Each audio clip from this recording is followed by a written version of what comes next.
What's up, Commanders fans? Kind of hurt, man. They done got my boy Benjamin St. Juice, man. No more of this, man. No more of that, man. Damn. Because that's all I was looking forward to. As soon as he make a play, man, he hit one of these, I felt good. But damn, man. That's all I was looking forward to, man. But damn, somebody at least keep it going. At least Mikey Sanders still, man. I'm going to need you to keep doing that. But, man, I came to y'all to talk to y'all about the people that we still have and the people that left.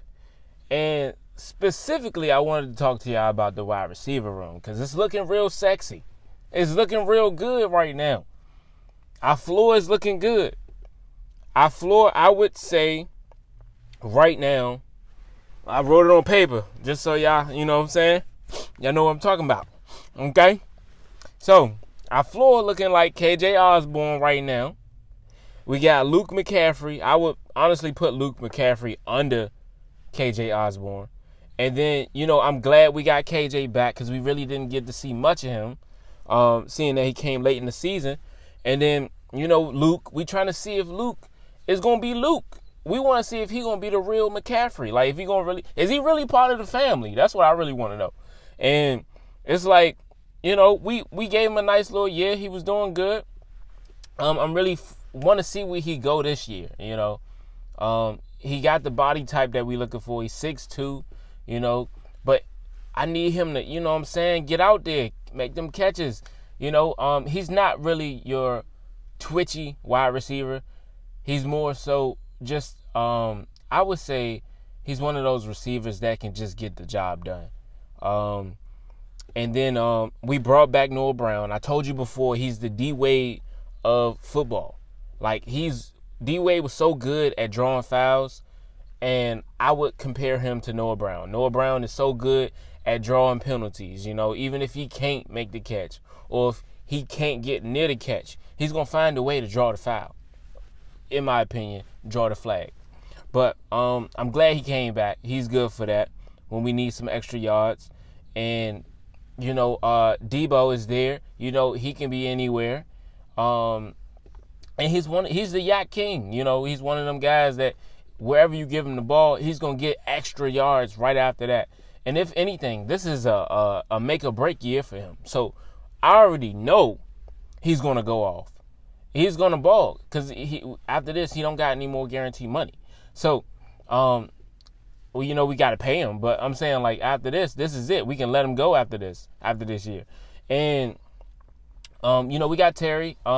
Supposedly, I keep hearing it. Anytime you keep hearing news, it's more than likely going to happen. So, I keep hearing news that we're going to end up giving Terry an extension. I'm sure it's going to happen. One, because of the chemistry that he built with Jaden Daniels in his first year. So there is so much more that they have to do together. Like, come on. Like, just think of, like, Jamar Chase and Joe Burrow and how they, over the years have just gotten better and better and better. And, they really got off to a great start. So I think that's what's happening here. That's why I feel like we didn't go out and get a DK Metcalf. One, because DK wanted so much money. He wanted what? I think it was $150 million for 5 years. So were we trying to give him that, seeing that we already had Terry McLaurin, who is our number one wide receiver? No.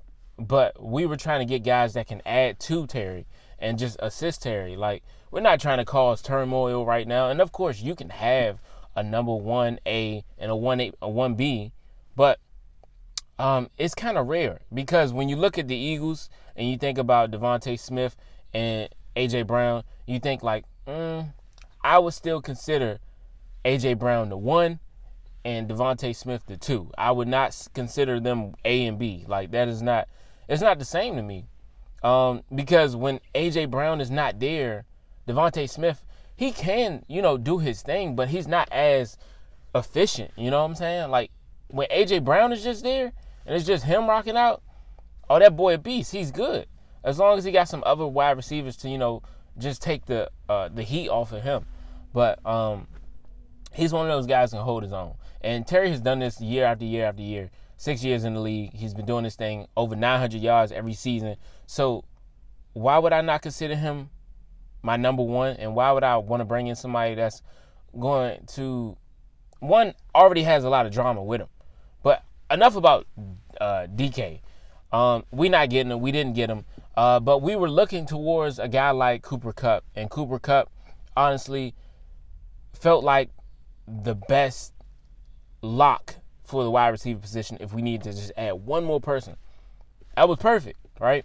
But it didn't happen. And it's okay. I'm not mad because we made it to the playoffs and to the NFC Championship with De'Ami Brown, Olamide Zaccheaus, Noah Brown, Martavius Bryant.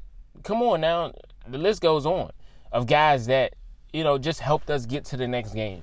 You know what I'm saying? So we were able to make it there. And, of course, we lost De'Ami Brown. I wouldn't consider it a loss. One, we didn't really get to see who he was until his very last year. We didn't really get to see him show up. And, I think one thing that really kept them from re-signing him was the fact that he fumbled in the playoffs. Of course, he had a phenomenal playoff season for him. He had a phenomenal season is what I meant to say, and a playoff run. But I think that had something to do with it. And it wasn't just him. And a lot of guys dropped the ball. But that's most of the reason why I felt like. And then De'Ami, he wanted, $10 million to come back. So I don't think we was willing to give that up for De'Ami, seeing that, it was a lot that he couldn't do. Where we bring in Deebo Samuel, and Deebo Samuel can do everything that De'Ami did, So, except just great separation, but it wasn't like De'Ami was doing that good at separating. But when it came deep, he was good at it. But I don't feel like we lost. I'm gonna put it that way. I don't feel like we lost. And then just for the fact of how much money we spent on Deebo Samuel this year, I didn't feel inclined to re-sign De'Ami Brown.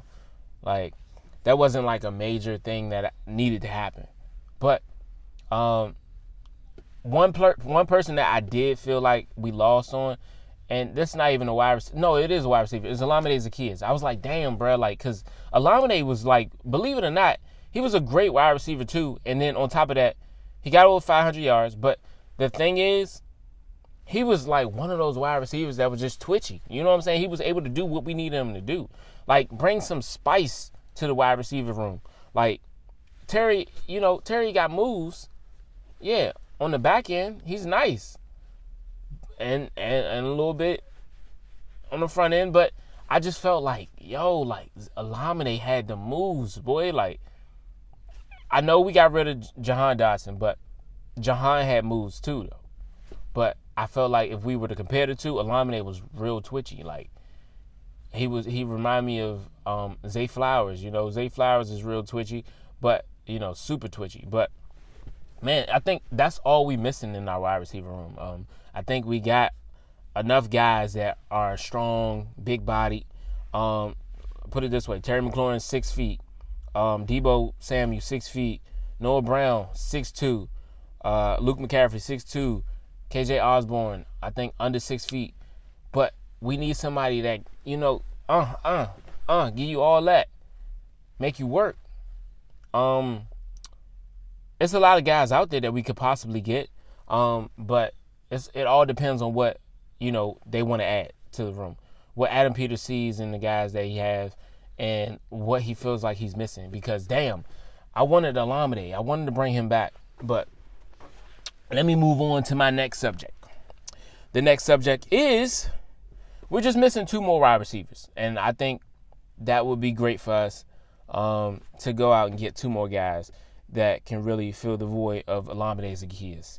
And to add to that, this is just a little update. I updated it, 2 days ago.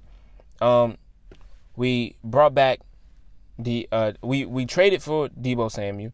Got Laramie Tunsil. So wide receiver room looking better. Offensive tackle looking better. We got Laramie Tunsil. so we can move Brandon Coleman to the right tackle position and allow him to do even better there than he did at left tackle. And the sky's the limit for Brandon Coleman. You know, I think he's going to get even better this year. And Laramie Tunsil is going to show him the ropes. And him being there is great. It's great timing because of Jaden Daniels hasn't got his big contract yet. He got time to move around. We got time to keep spending money. We got time to, I think we got like 20 mil left. But I think we got time to, still see what works. And we want to make that playoff run right now while Jaden is young, while Jaden is healthy. We want to keep him healthy. Last year, he got sacked 47 times. It wasn't that much. Like I said, it wasn't as much as Caleb Williams, the person that went before him in the draft. And Caleb Williams got sacked 68 times. And they figured out the problem for them this year that needed to be solved was offensive linemen as well. But for us, we needed a left tackle. Brandon Coleman just ain't there yet if we ever wanted him to be our left tackle. But Laramie Tunsil is there. And, of course, he's going to be 31 going into this year. He's not bad. But think about Trent Williams. Trent Williams is 36, right? And he's still playing. So, if anything, I feel like we can get this man at least a 3-year deal. 3-year, 4-year deal. Give him a little extension at the end of this contract. But like I said, we brought in Javon Kinlaw. That's a move that a lot of people are not feeling because we paid that man $45 million for the next 3 years. But think about this. He's 6'5", 300 pounds. And he already said that he felt like last year he had too much weight on him. He wants to get skinny. He wants to be more he want to be faster. And he want to get to the quarterback a lot faster. And he felt like he was sluggish. So what that means to me is that you got a guy that knows that was part of his flaw last season. And he felt like that was slowing him down. And this season he want to do even better. And so that's a guy that already wants to work. Adam Peters sees something in him. Daryl Tapp sees something in him. These are guys that was in San Francisco a year ago and understood that he had something in him. He had some type of talent. And defensive tackles ain't cheap. And seeing that we just got rid of Jonathan Allen, and he went to the Vikings for, I think, $60 million, that's telling you something. I think that's for the next 3 years. But I'm like, come on now. Like, of course, he's proven, but he's old. And we got a guy that has some many years left.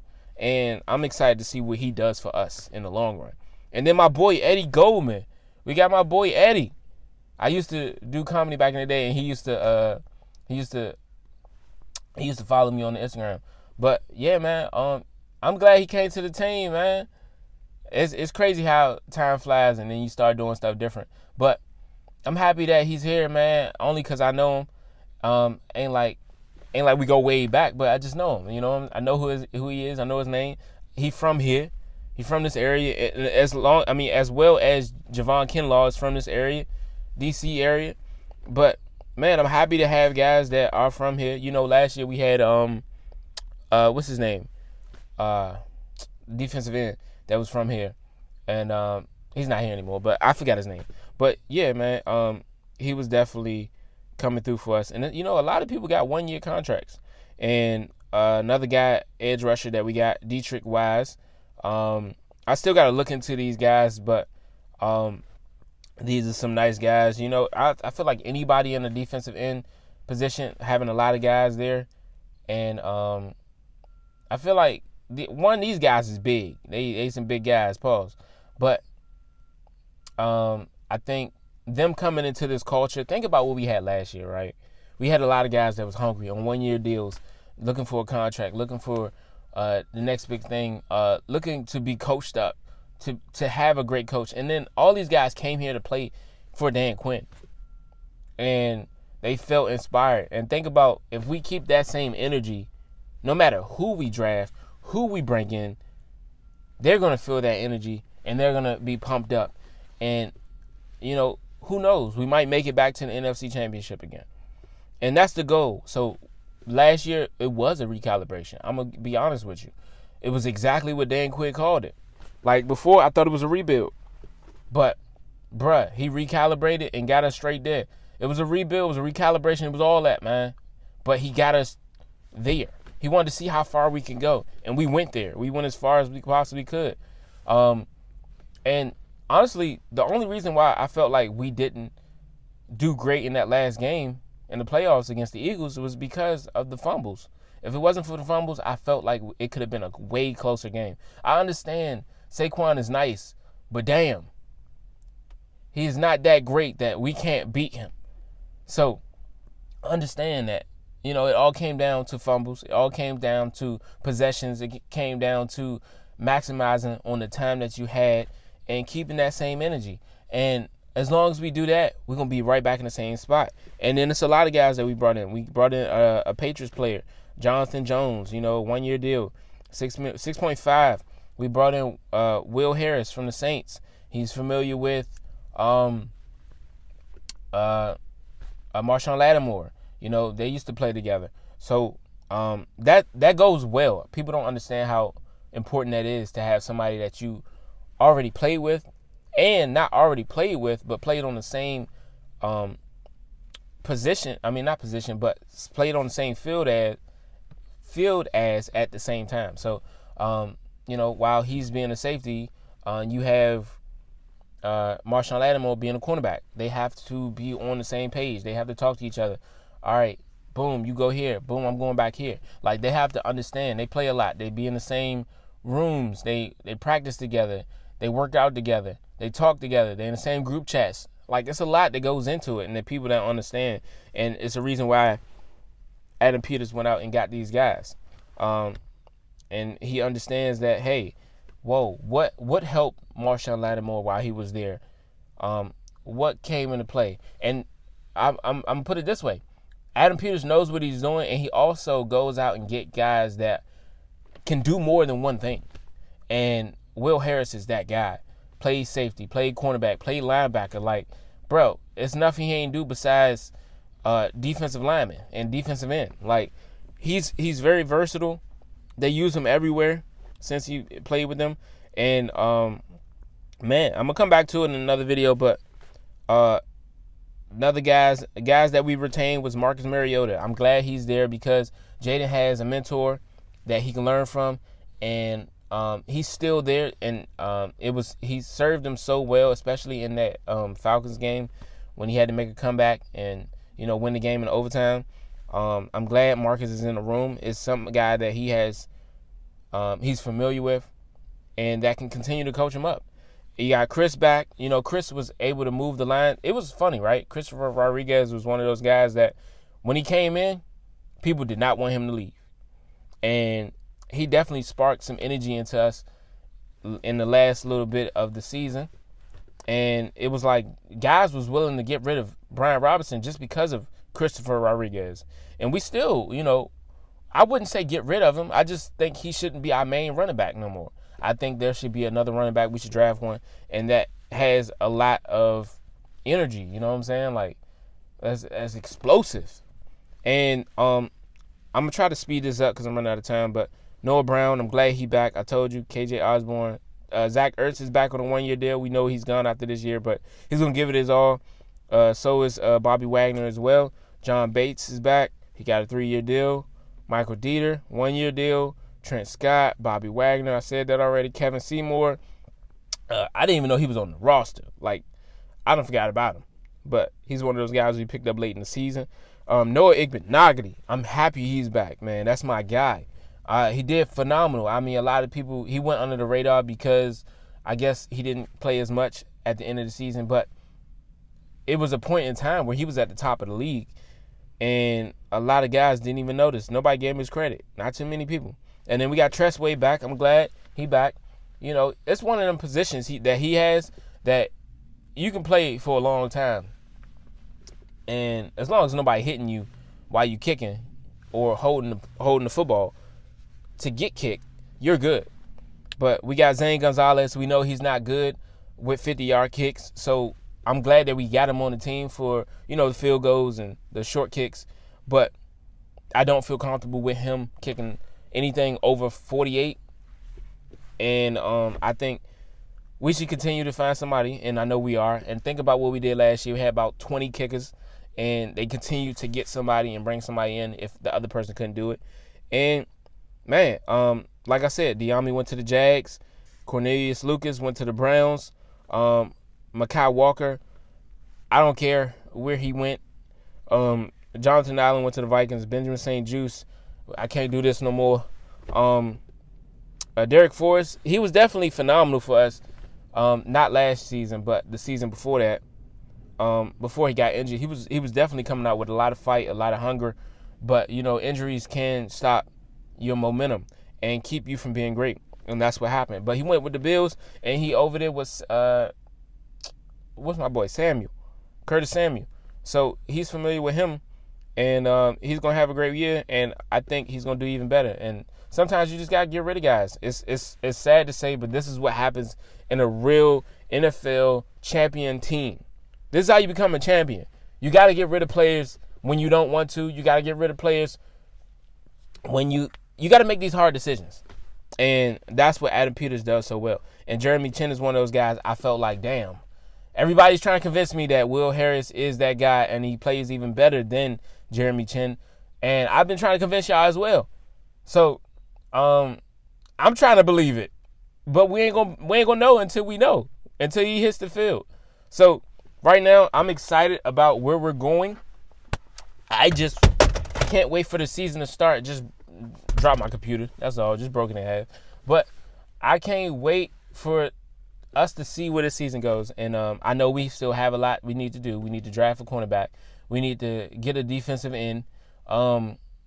And we probably need to get a wide receiver. So I'm curious to see what that first draft pick is going to look like. I'm not sure if it's going to be in the first round or if we're going to move back to the second round and get some more picks. I don't know what it's going to be, but right now I know we still have a first, we have a second, we have a fourth, we have a sixth and a seventh. So we still got nice picks, but Adam Peters, he's not scared to make sound decisions. And you see what he did last season. Got us an extra pick in the second round, and got us Mikey Sanders still. Good picks. Jerzon Newton and Brandon Coleman. So, damn, what more do you want him to do? And I appreciate y'all for tuning in, man. I'm going to come back with some more updates. And like I said, man, definitely watch the last video. I was breaking down why us getting Brandon Coleman moved to the right tackle position because we brought in Laramie Tunsil is the best thing that could have happened for Jaden Daniels. And definitely watch it. Let me know how y'all feel about it. And I'm out.